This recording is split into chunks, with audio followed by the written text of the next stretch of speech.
namona yo Isaya namona yo papa namona yo natosa yo papa natosa yo papa natosa yo nasimba yo papa nasimba yo papa nasimba yembaza elonga ale ole o masia oh alleluia alleluia alleluia alleluia hosanna alleluia hosanna alleluia hosanna alleluia hosanna la papa la hosanna la papa la hosanna la papa la hosanna alleluia hosanna oh alleluia hosanna alleluia hosanna alleluia hosanna alleluia hosanna la papa la hosanna la papa la hosanna. La Congo ya mwana Congo papa, je te loue papa, je te bénis, je te rends grâce, je te dis merci papa pour nous avoir donné ce travail Seigneur, de nous avoir appelés Seigneur. Pour être nzambe obengi biso kana ngolu na yo nzambe tata. Obengi biso po na ngolu na yo nzambe tata. La lingi nzambe na kumisa yo. Na tombola yo nzambe tata. Po ozali bolingo. Ozali bolingo nzambe tata. Yamba lokumu nzambe tata. Yamba basanzoli nzambe tata. Po bongi na yango nzambe tata. Na komo ya mwana na Isa Congo. Matondo, matondo, matondo. Bien-aimés dans le Seigneur, soyez puissamment bénis au nom puissant d'Isaya Congo. C'est bien moi, votre sœur Déborah, l'humble servante de l'Éternel et la vôtre aussi. Soyez puissamment bénis. Voilà, je reviens encore avec le sujet de pasteur Marcelo et sa femme. Vous savez, tant que Tata Nzambe n'obtient pas certaines choses, le Seigneur va commencer à parler aux uns, continue plutôt à parler aux uns et aux autres. Il y a plein de gens qui sont morts.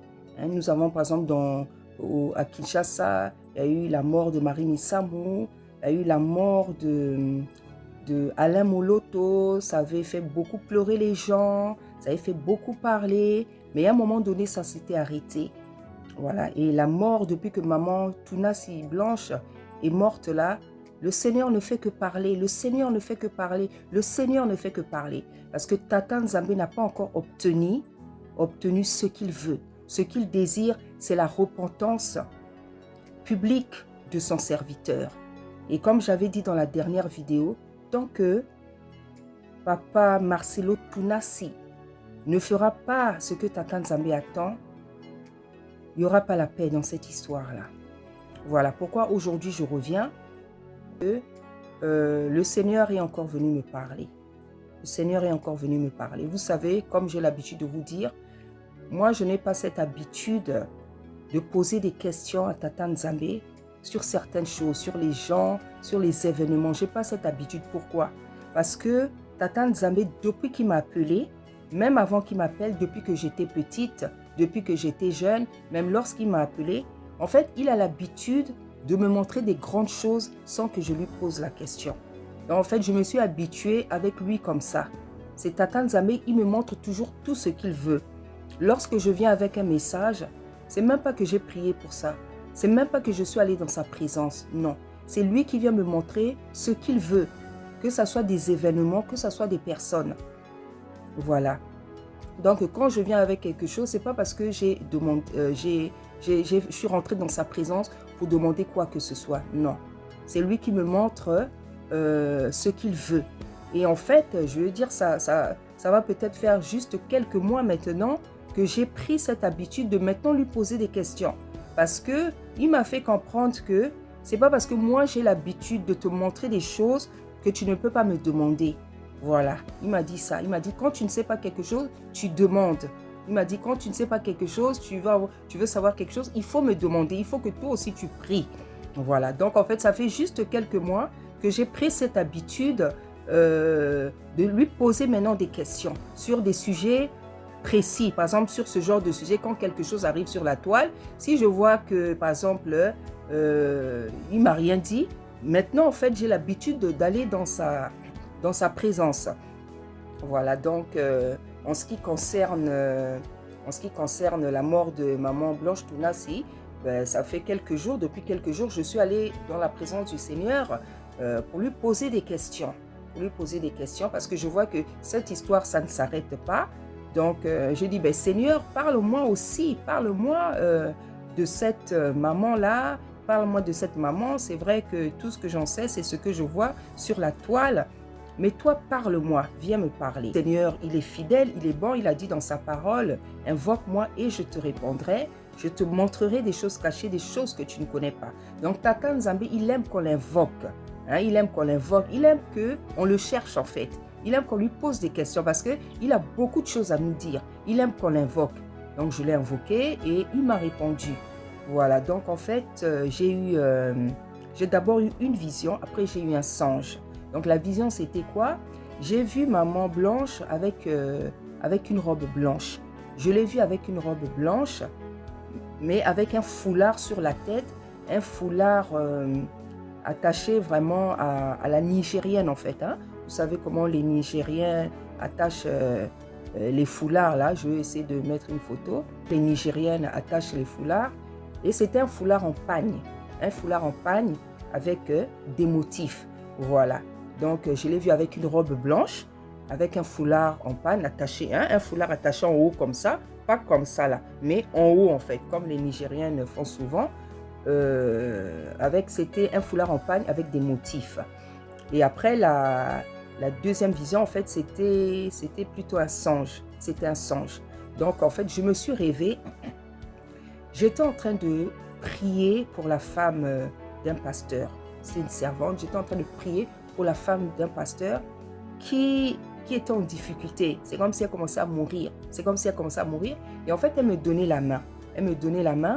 Et moi, j'étais en train de prier pour elle. Je priais pour elle, mais je voyais que je ne pouvais rien faire pour elle.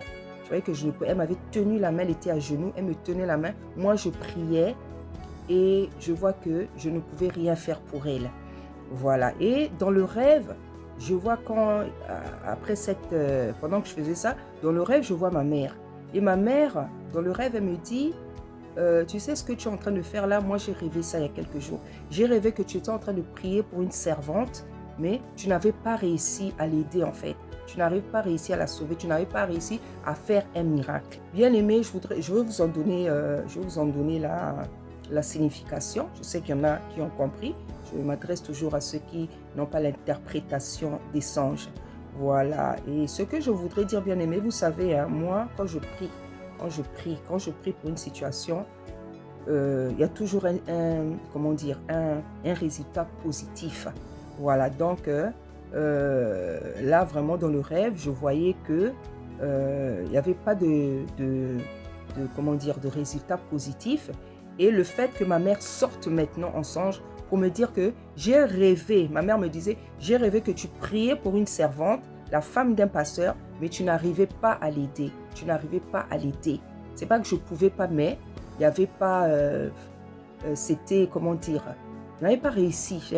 Il n'y avait pas eu de miracle. Et j'ai compris que c'était... parce que dans le rêve, on me montrait que c'était une servante, la femme d'un pasteur. J'ai compris que c'était maman Tounassi. J'ai compris que c'était maman Blanche Tounassi parce que la Bible dit que Tata Nzambe parle tantôt d'une manière, tantôt d'une autre. Voilà. Donc, je veux commencer par interpréter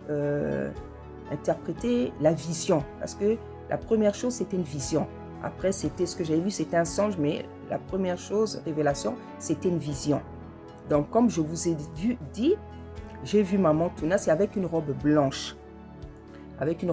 Mais avec un foulard attaché, un foulard en pagne avec des motifs. Ça veut dire quoi? La Bible nous dit dans Apocalypse, quand nous voyons le Seigneur dans Apocalypse, nous le voyons avec une robe blanche. Le blanc, c'est la sainteté. le blanc, c'est la sainteté. Nous savons que lorsque nous voyons le Seigneur avec sa robe blanche, nous savons que c'est la sainteté. Voilà, donc maman blanche, je l'ai vu avec, sa robe blanche. Je n'irai pas jusqu'à dire que c'est la sainteté, parce que ce que j'ai vu en haut sur sa tête, ce n'était pas bon. Donc, je dirais plutôt que c'était ses qualités, cette robe blanche-là. C'était ses qualités, c'était sa bonne attitude, c'était sa bonté, ses comportements qui étaient bons. Voilà, c'était les comportements qui étaient bons, les qualités qu'elle pouvait avoir. Hein, tout ce dont on parle là, sa douceur, sa sympathie, sa gentillesse, voilà. Voilà ce que représentait cette robe-là. Voilà, ça représentait ses qualités, les qualités qu'elle avait sur la terre, sa bonté, sa douceur. Pourquoi je dis que ce n'était pas la sainteté comme la robe du Seigneur? Parce que la robe du Seigneur, lorsqu'on la voit, on sait que c'est la perfection. Donc, c'est vraiment l'image de la sainteté, parce que notre tata, c'est ce qu'il est. Voilà. Mais la sœur, on parlait plutôt j'interprète ça comme son beau comportement, hein, de quelqu'un qui n'aimait pas les histoires, hein, qui ne faisait pas du mal, qui était connu pour sa bonté, pour sa douceur. Voilà. Hein, voilà, tout ce qu'on dit de bien là sur elle, c'est ça ce que représentait cette robe. Pourquoi je dis ça? Parce qu'en haut maintenant sur la tête, elle avait le foulard en pagne. Le foulard en pagne avec des motifs. Bien aimé, vous savez, vous connaissez le message du dépouillement. Vous savez que Tata Nzambe nous interdit de porter les habits avec les motifs.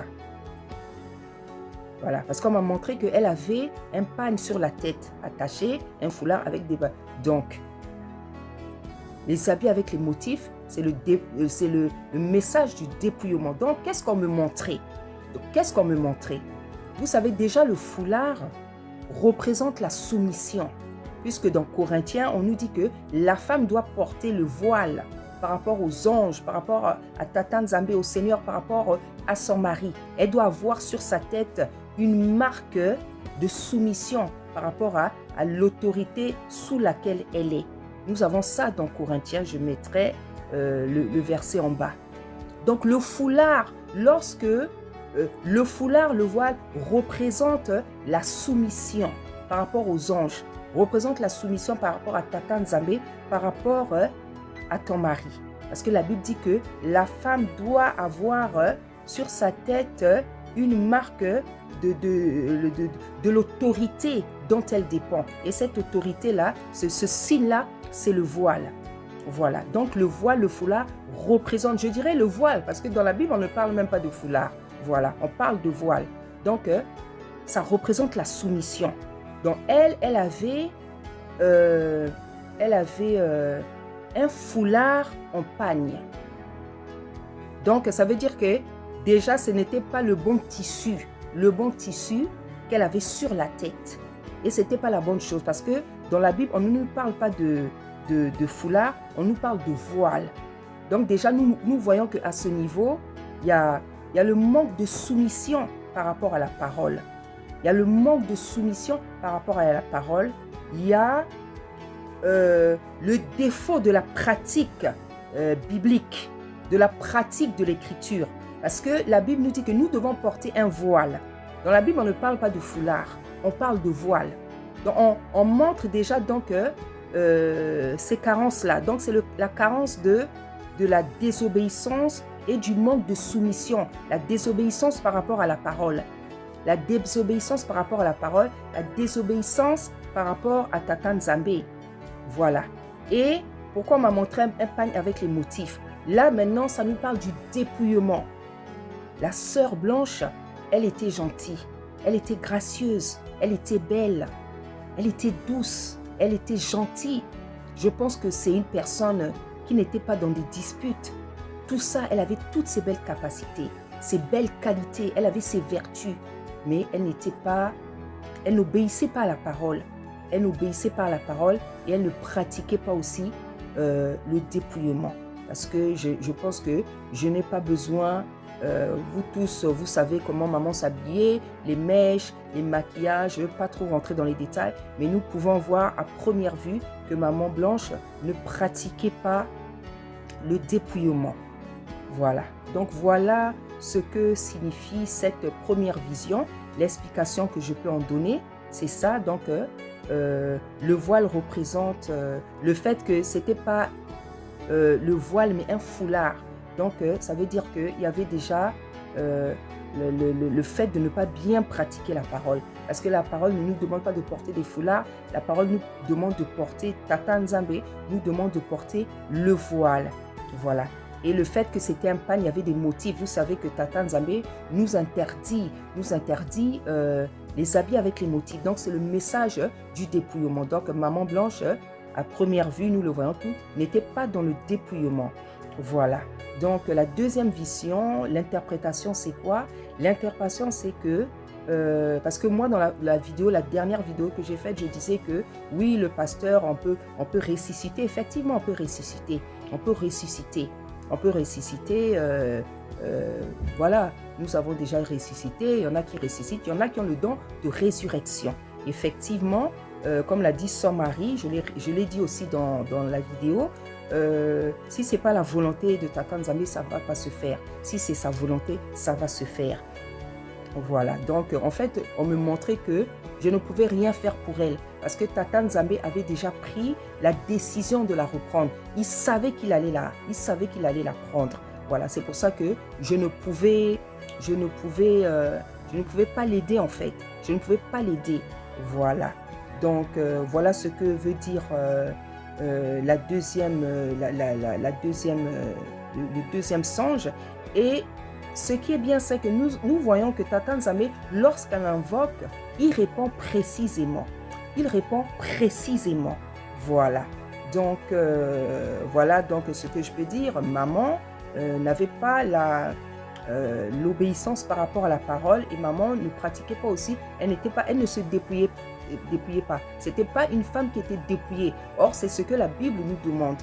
Voilà, il y a des supports, des choses avec lesquelles on ne peut pas servir Tata Nzambe. Même s'il y en a qui le font, qui continuent, ça c'est leur problème. Nous voyons bien ce que le Seigneur vient montrer.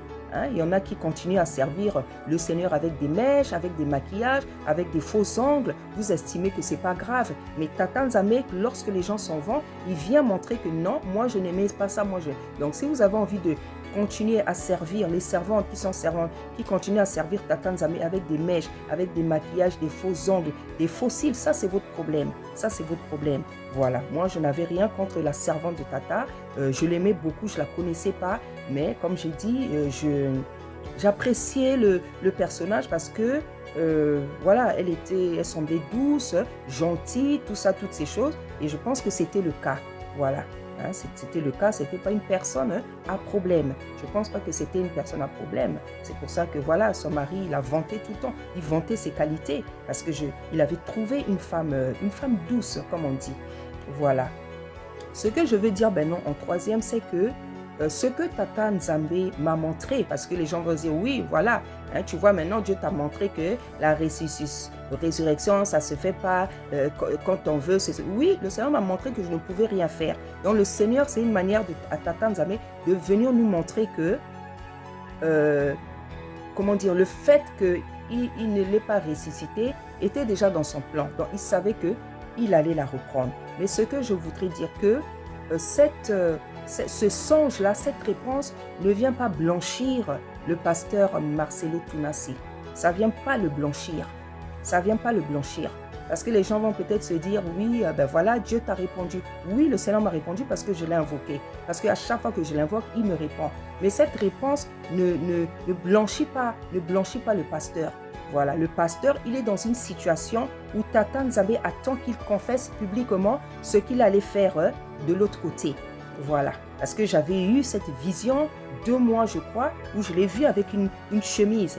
Et donc la chemise était divisée en 2. Il y avait une partie unie et l'autre partie, c'était autre chose.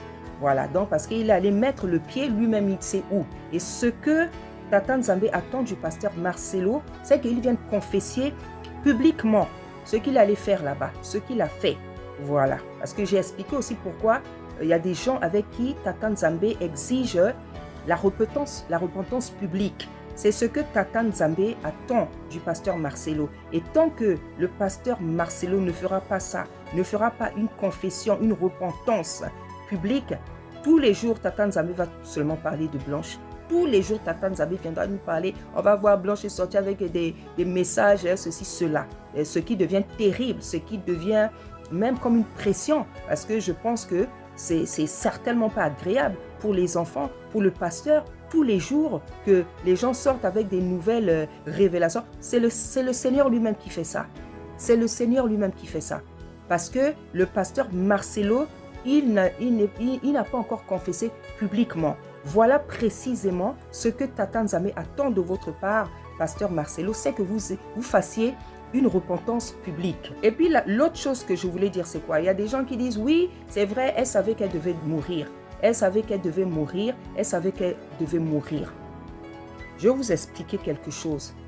Savoir qu'on doit mourir, ça ne veut pas dire qu'on doit mourir. Je ne sais pas si je me fais comprendre. Tu peux savoir, Tata Nzambe peut te révéler que tu vas mourir tôt. Mais ça ne veut pas dire que lui, c'est sa volonté. Ça ne veut pas dire que lui, c'est sa volonté. Je veux me répéter. On peut te révéler que tu vas mourir tôt.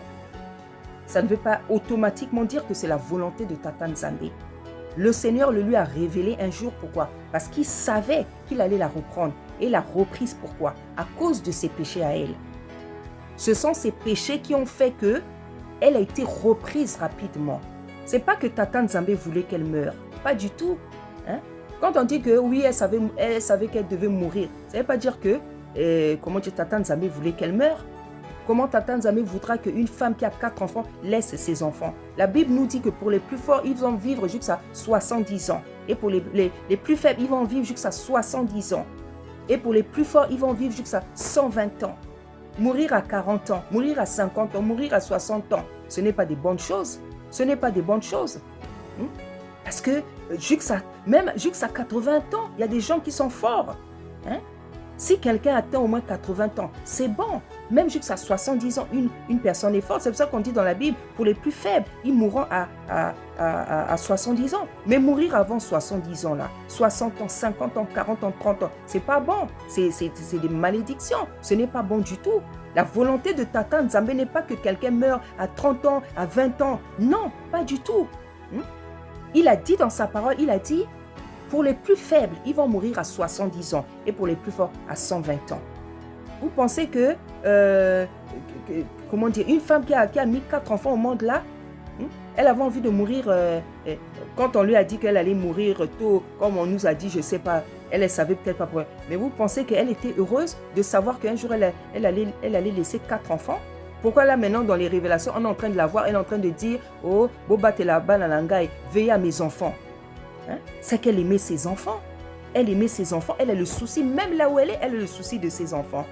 Donc, ce n'était pas la volonté, ce n'était pas sa volonté. Bien sûr, elle ne savait pas à quel moment le Seigneur allait la prendre. Mais une maman ne peut... Franchement, j'ai vu un commentaire là. Elle devait partir. Elle devait partir. Elle devait partir. C'est peut-être parce que tu n'as pas d'enfant que tu dis ça. Elle devait... Toi, tu trouves que c'est normal de laisser des enfants, 4 enfants comme ça. Elle n'avait pas besoin de s'occuper des enfants, de ses enfants. Elle n'avait pas besoin de continuer à les aimer. Les commentaires, je retiens ma bouche. Hein? Je retiens ma bouche. Je n'ai pas envie de dire des choses bizarres ici. C'est pour ça que Tata Nzambe, il dit dans sa parole, dans Proverbe, quand vous voyez des gens qui ont des propos insensés, irréfléchis, quand vous voyez des gens qui ont des propos qui ont des propos irréfléchis, c'est-à-dire qu'ils disent des choses, vous sentez qu'ils n'ont même pas réfléchi. La Bible dit qu'il y a plus à espérer d'un insensé que de ce genre de personnes. Il y a des gens, quand ils parlent, non, vous sentez qu'ils ne réfléchissent pas. Quand ils parlent, vous sentez qu'ils ne réfléchissent pas. Et c'est ce que la Bible dit. La Bible dit que quand vous voyez un homme irréfléchi dans ses propos, il y a plus à espérer que d'un insensé. C'est-à-dire, il y a plus à espérer d'un fou. Parce que tu parles, on sent que tu ne réfléchis pas quand tu parles. elle devait partir. Elle devait partir avec 4 enfants. Parce que là où ses enfants sont là, ils sont en joie. Là où sa maman, ils sont en joie. Elle devait partir. Puisque c'est toi qui connais la date où les gens doivent partir. Je trouve que c'est normal à cet âge-là de partir et de laisser les enfants. Donc, lorsque Tata Nzambe révèle, si elle savait qu'elle devait partir tôt, ça ne veut pas dire que c'était la volonté de Tata Nzambe qu'elle parte tôt. Tata Nzambe l'a reprise à cause de ses péchés. Pourquoi je dis ça? C'est vrai qu'il y a eu des portes ouvertes de la part de son mari. Mais chacun est jugé selon ses œuvres. Chacun est jugé selon ses œuvres. Le Seigneur me disait dernièrement, il me disait, même lorsqu'on sacrifie quelqu'un, même qu'on tue quelqu'un, même lorsque quelqu'un, quelqu'un meurt par sacrifice, Tata Nzambe m'a dit, ce qui fait en sorte que je reprenne quelqu'un, ce sont ses péchés. Ce sont ses péchés. Ce sont ses péchés. On peut te sacrifier, on peut te tuer par sacrifice. Mais Tata Nzambe, il te reprend à cause de tes péchés. C'est pour ça qu'il a dit dans sa parole, c'est dans Ésaïe, je mettrai le verset, il a dit que moi je n'ai pas de problème avec vous. Je n'ai pas de problème avec vous. Vous mon peuple, vous mes enfants. Mais si je trouve en vous des ronces et des épines, je les combattrai avec toute la force. C'est-à-dire, comme on a l'habitude de dire, on peut t'accuser de beaucoup de choses. On peut t'accuser, mais qu'on ne te trouve pas avec ces choses. Parce que lorsqu'on te trouve avec ces choses, si Tata Nzambe trouve que tout ce qu'on dit sur toi, il y a des vérités, tu seras jugé selon sa justice. Tu seras jugé. Le Seigneur m'a dit, même quand on tue quelqu'un par sacrifice, quand moi je reprends quelqu'un, c'est à cause de ses péchés. Et le Seigneur m'a dit, quand quelqu'un meurt, quand le Seigneur il reprend quelqu'un, il m'a dit, c'est à cause de l'alignement de ses péchés. L'alignement, c'est-à-dire on voit le nombre de péchés que tu as fait. On dit, il y a un moment donné là, stop. Parce que si je laisse encore la personne en vie, peut-être que la personne va continuer. Vous savez, il y a des gens que Tata Nzambe préfère enlever sur la terre pour qu'ils ne fassent pas pire. Ou bien il veut les sauver pour qu'ils ne fassent pas pire. Donc, si elle savait qu'elle devait partir, Tata Nzambe ne voulait pas qu'elle parte aussitôt parce qu'elle avait envie de vivre. Parce que là où elle est, elle n'a pas la paix. Elle s'inquiète pour ses enfants. Elle demande aux gens de prier pour ses enfants. Elle a le souci, même là où elle est, elle a le souci de ses enfants. Donc ça veut dire que si elle était prête, ça veut dire que même si elle savait qu'elle allait un jour partir, elle n'était pas prête à ça. Puisqu'elle souffre là où elle est. Elle souffre là où elle est. Elle souffre là où elle est. Elle souffre, elle pense à ses enfants. Elle s'inquiète parce que les gens ne meurent pas. Lorsqu'on meurt, il y a une autre vie. Il y a une autre vie. Il y a une autre vie. Tu changes tout simplement de position. La mort, en fait, c'est un état un état de changement. C'est un état de changement, c'est tout. Mais l'âme est vivante. L'âme voit tout ce qui se passe sur la terre. Il n'y a pas de mort. La mort n'existe pas. Juste la mort physique. La mort spirituelle. Non, les gens qui meurent, leur âme continue à vivre. Ils voient ce qui se passe sur la terre.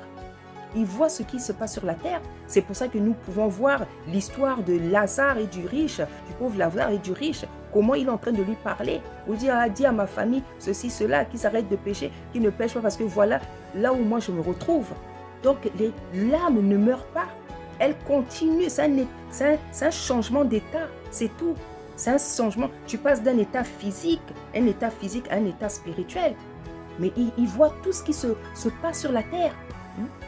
Et lorsque l'âme est libérée, du corps, elle devient encore plus, comment dire, véridique. Elle voit vraiment les choses. C'est ça, vous pouvez voir des défunts venir donner des messages, venir parler. Hein? On nous a tellement enseigné, mal enseigné, qu'on croit qu'à chaque fois que tu vois un mort, oh, c'est l'esprit de mort. Les mauvais enseignements, ça dépend comment le mort vient se présenter à toi. Si tu vois un mort, là, il vient te donner un message précis, un message même qui te donne la solution à un problème actuel. C'est Tata Nzambe, c'est l'esprit de Tata Nzambe. Donc, toutefois que tu vas voir un mort, ne te dis pas c'est l'esprit de mort. Tu vas faire un combat inutile. Tu vas rentrer dans un combat. On est venu te donner un message. Toi, tu rentres dans le combat spirituel parce que, oh non, j'ai rêvé l'esprit de mort. Qui vous a dit que qu'on rêve, que tout le temps c'est l'esprit de mort quand tu rêves un mort? Oui, il faut voir comment tu as rêvé la personne. Hein? Si la personne était sale, tout ça, c'est vrai que ce n'est pas clair. Tu peux prier, hein? Tu peux lier déjà l'esprit de mort. Mais quand tu vois la personne, elle vient, elle est posée, elle te regarde, parfois tu la vois, elle te donne un message précis par rapport même à un problème. Ce n'est pas l'esprit de mort. En fait, c'est pour ça qu'il faut demander le discernement. Il faut demander le discernement. Il faut demander le discernement, il faut demander l'interprétation des songes. C'est très très important. Ce sont des grâces que Tata Nzambe peut vous accorder. Voilà. Donc ce que je veux dire, c'est que cette réponse que le Seigneur m'a fait comprendre que il ne voulait pas la ressusciter, il ne voulait plus la garder en vie parce qu'il avait décidé de la prendre. Hein? Parce que c'était à cause de ses péchés. C'était à cause de ses péchés. Donc les péchés, nous savons qu'il y avait le manque de dépouillement, il y avait l'insoumission par rapport à la parole, il y avait toutes ces choses-là, les opérations esthétiques et tout ça, ce n'est pas bien. Ce n'est pas bien du tout. Ce n'est pas bien du tout. Ça, c'est carré. Ce n'est pas bien. Ce n'est pas bien. Ça, c'est chercher à corriger Tata Nzambe. Tata Nzambe, on ne le corrige pas. C'est pour ça, vous qui mettez les mèches, vous mettez les maquillages, vous mettez les faux ongles, vous mettez, je ne sais pas, vous voulez corriger Tata Nzambe. Mais voilà maintenant ce que Tata Nzambe dit sur une personne qui était gentille, qui était bonne, qui était douce, qui était gentille. Le problème t'est. Mais voilà ce que Tata Nzambe dit. Parce que c'est un Dieu de vérité. Ce n'est pas un Dieu sentimental. Ce n'est pas parce que quelqu'un est mort que lui, il va... Non, Tata Nzambe n'est pas comme nous.